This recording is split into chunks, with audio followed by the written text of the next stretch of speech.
IPL 2025 के लिए retain से लेकर पर्स और सभी जानकारी सामने आ चुकी है। तो आईपीएल 2025 के नियम क्या रहने वाले हैं और साथ ही एमएस धोनी को लेकर जो ऐलान किया गया उसके बारे में भी आपको बताएंगे और साथ ही 9 पॉइंटर में आपको या कहें आसान भाषा में इस नियम को आपको समझाएंगे कि आखिर ये आरटीएम क्या है और आखिर ये खिलाड़ियों पर बैन लगने वाली बात कहां से आ रही है। तो अगर हम पहले नियम को देखें, पहला नियम कुछ इस तरीके का रहेगा कि फ्रेंचाइजी 6 खिलाड़ियों को रिटेन कर सकती है, जिसमें 5 खिलाड़ी भारतीय और विदेशी हो सकते हैं, जबकि ज्यादा से ज्यादा 2 खिलाड़ी ही अनकैप्ड हो सकते हैं। यानी कि आपको इन 5 खिलाड़ियों में से कैप्ड जो है वो 5 रखने पड़ेंगे, बाकी 2 खिलाड़ी ज्यादा से ज्यादा अनकैप्ड हो सकते हैं। वहीं अगर दूसरे नंबर की बात करें तो इसमें फ्रेंचाइजी चाहे तो 6 खिलाड़ियों को सीधे रिटेन कर सकती है या फिर मेगा ऑक्शन में राइट टू मैच का इस्तेमाल कर सकते हैं। यानी आपके पास दोनों ऑप्शन रहेगा, या तो आप सीधे 6 खिलाड़ियों को रिटेन कर लें या फिर आप राइट टू मैच का इस्तेमाल करें। इसके अलावा जो तीसरा नियम है वो ये है कि जब आप पहला खिलाड़ी जो रिटेन करेंगे उसके लिए आपको 18 करोड़ रुपए देने पड़ेंगे। जब आप दूसरा खिलाड़ी रिटेन करेंगे उसके लिए आपको 14 करोड़ देने पड़ेंगे।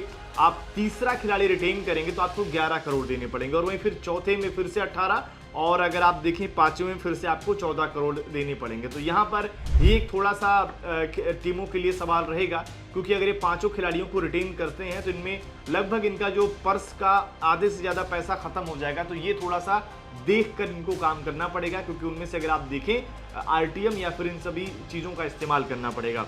नंबर 4 की अगर बात करें तो पहली बार खिलाड़ियों को मैच फीस मिलेगी, यानी कि प्लेइंग 11 के हर खिलाड़ी को, चाहे उस इम्पैक्ट प्लेयर हो, एक मैच खेलने के लिए 7 करोड़ 5 लाख रुपए मिलेंगे। फ्रेंचाइजी को साल के 12 करोड़ 60 लाख रुपए अलग रखने होंगे। यानी कि पहले हमने देखा था कि इंटरनेशनल क्रिकेट में टीमों को या फिर खिलाड़ियों को मैच फीस मिलता था, लेकिन यहाँ पर क्या है कि अब आईपीएल में भी मैच फीस शुरू हो जाएगा।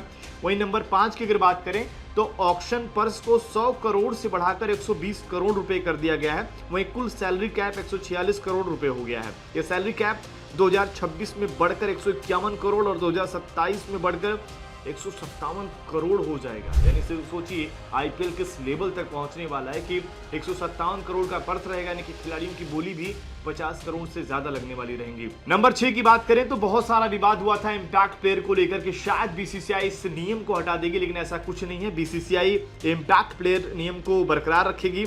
ये सीजन 2027 तक भी जारी रहेगा, यानी कि इम्पैक्ट प्लेयर आपको आईपीएल 2025 में देखने को मिलेगा। इसके अलावा जो 7वां नियम है उसमें ऑक्शन में खरीदे जाने के बाद अगर कोई खिलाड़ी सीजन शुरू होने से पहले नाम वापस लेता है तो उसे अगले 2 सीजन की ऑक्शन के साथ ही टूर्नामेंट में वापस लेने से भी बैन कर दिया जाएगा। अब तक हमने बहुत से देखा था कि चाहे वो इंग्लैंड के खिलाड़ी हो या फिर बाहरी देशों के खिलाड़ी हो, वो लगातार यही करते थे कि ऑक्शन में नाम जरूर देते थे, लेकिन जब खेलने की बारी आए तो फिर अपने आप को अनअवेलेबल कर देते थे। लेकिन यहाँ पर बीसीसीआई ने हंटर चलाई कि अगर आप ऐसी गलती करते हैं तो फिर आपको बैन होना पड़ेगा। 2 सीजन तक के लिए आप आईपीएल नहीं खेल सकते। इसके अलावा जो 8वां नियम है वो अगर आप देखें तो कोई भी कैप्ड भारतीय खिलाड़ी अगर पिछले 5 साल में इंटरनेशनल क्रिकेट में किसी भी फॉर्मेट की प्लेइंग 11 का हिस्सा नहीं रहा हो या फिर बीसीसीआई के सेंट्रल कॉन्ट्रैक्ट का हिस्सा ना हो तो उसे अनकैप्ड प्लेयर माना जाएगा। ये नियम अगर आप देखें तो एमएस धोनी के लिहाज से बहुत ही बेहतर है, सीएसके के फैंस के लिहाज से, क्योंकि धोनी को भी टीम इंडिया का साथ छोड़े यानी कि रिटायर हुए करीब 5 साल हो गए और फिर वो एज ए अनकैप्ड प्लेयर की लिस्ट में आ जाएंगे और यहाँ पर अगर आप देखेंगे तो उनको सीएसके अपने साथ जोड़ लेगी अनकैप्ड प्लेयर, और उसके लिए आपको पैसा भी कम देना पड़ेगा। और कहीं ना कहीं इस नियम को लोग एमएस धोनी से जोड़कर ही देख रहे हैं कि शायद बीसीसीआई ने उनके लिहाज से ही इस नियम को यहाँ पर जारी रखा है। तो ये है आईपीएल के वो नियम जिनको आपको हमने कोशिश करी है कि आसान भाषा में समझाया जाए, क्योंकि लगातार आरटीएम से लेकर इन सभी चीज़ों को लेकर थोड़ा सा सवाल उठ रहा है कि ये कैसे होगा, ये कैसे होगा। बाकी अगर आपको नियम पसंद आया है तो इस वीडियो को ज़्यादा से ज़्यादा लोगों तक शेयर जरूर करें।